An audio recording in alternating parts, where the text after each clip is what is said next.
Hi, it's Love. So real quick, I'm going to talk about forgiveness. Forgiveness isn't for the person that you're forgiving. It's for yourself. It's something that's very hard. Especially when events have traumatized you and you've carried that for years and years and years. So when I got clean off heroin, I have 6 years on December 28th of this year. No methadone. No methadone.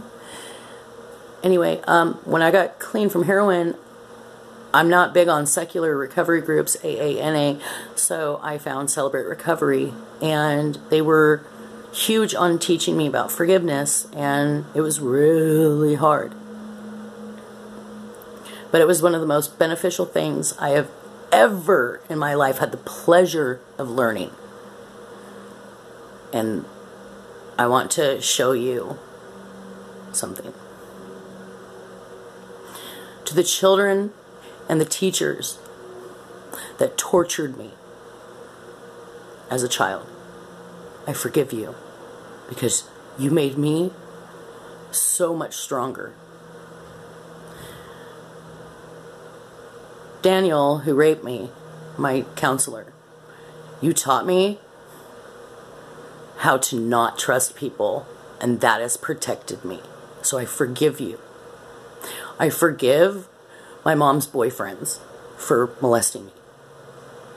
I forgive my mother for beating me and allowing these men to come into my life to hurt me, because it taught me clarity. I forgive my brother David for molesting me. I forgave him a long time ago, because he was molested, and all he did was act out what had already been done to him.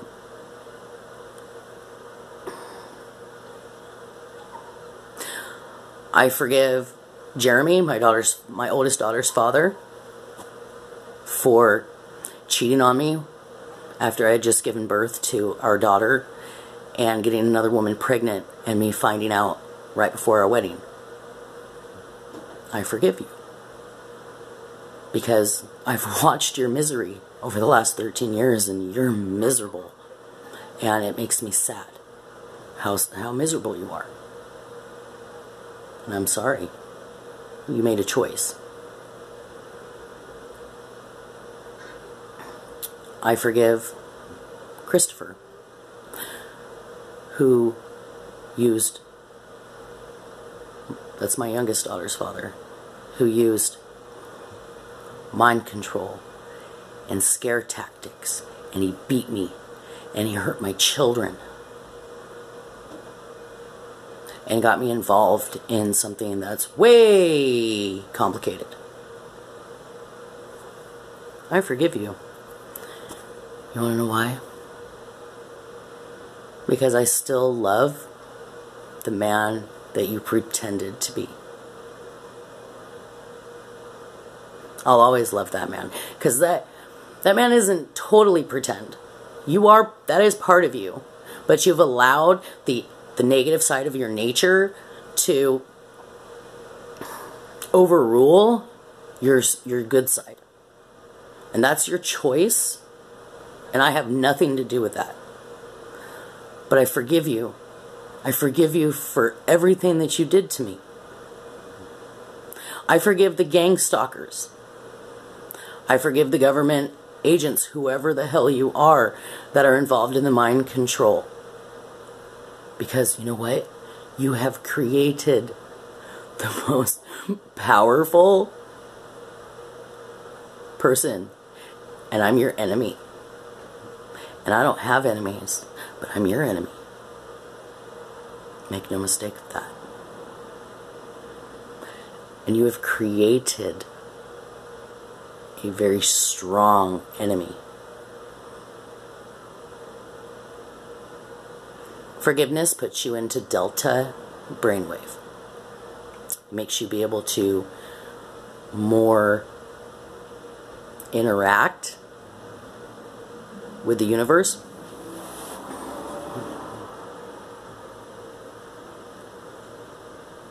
And that's something that I guess subconsciously knew. I was watching a Mind Valley training last night, and they were speaking on it, and I was like, oh, yeah, I've been doing that for years.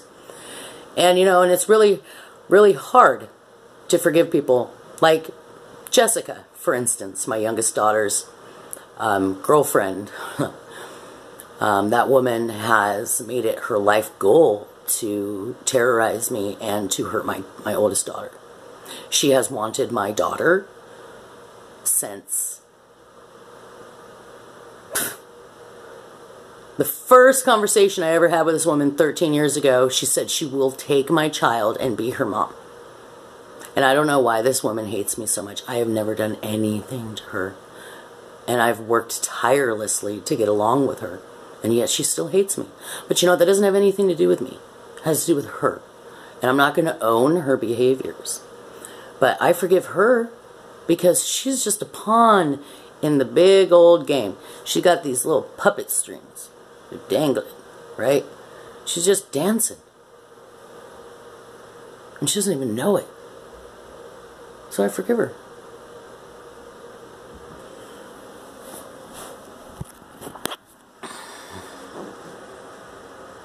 And she's going to continue to hurt me.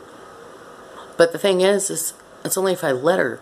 And so now I look at her with pity. When I see her, I feel bad for her. Because she's just stuck.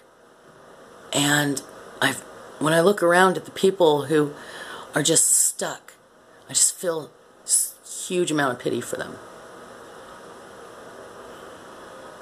And I feel bad for the federal agents and the police officers that are being spun in circles.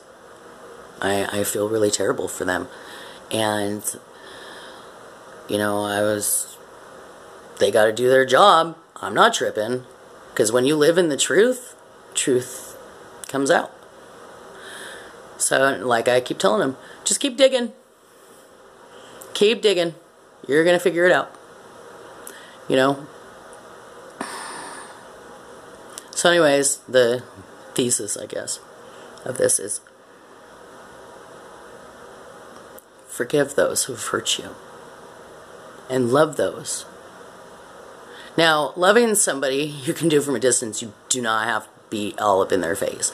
You can love somebody by allowing them to make their own mistakes. Like, I've backed off from my 13-year-old. My 13-year-old's mad at me for things I didn't do to her. And I'm backing off. She wants to live with her dad. Cool. Live with your dad. I've been taking care of you for almost 13 years. You want to live with your dad for the last 5 years when you're, and he gets to take care of you when you're a teenager? Ha! Cool. Cool. She can stay there if that's what she really wants. Because I love her enough to let her make her own mistakes and make her own choices. Because that's my child. And I love her with every breath in my body. And every cell in me radiates love for that child. But sometimes we have to let them make their own mistakes. Anyway. Oh, but you guys are like, what's wrong with her eye? So, one of my eyes is paralyzed. I'll show you. I can't move it to the left. I can look up, I look down, and look over a little bit. It hurts really bad, but I can't. It's born like that. It's called a lateral paralysis of my optic nerve. And I move my head instead of my eyes. It's born like that. Anyways, forgiveness. Forgive people who have hurt you. Not for them. And so it doesn't eat you at night. It doesn't keep you awake. It doesn't have that feeling in your center chakra that just burns when you think about them. Don't let them have any power over you. Take your power back. The more you know. Have a good day.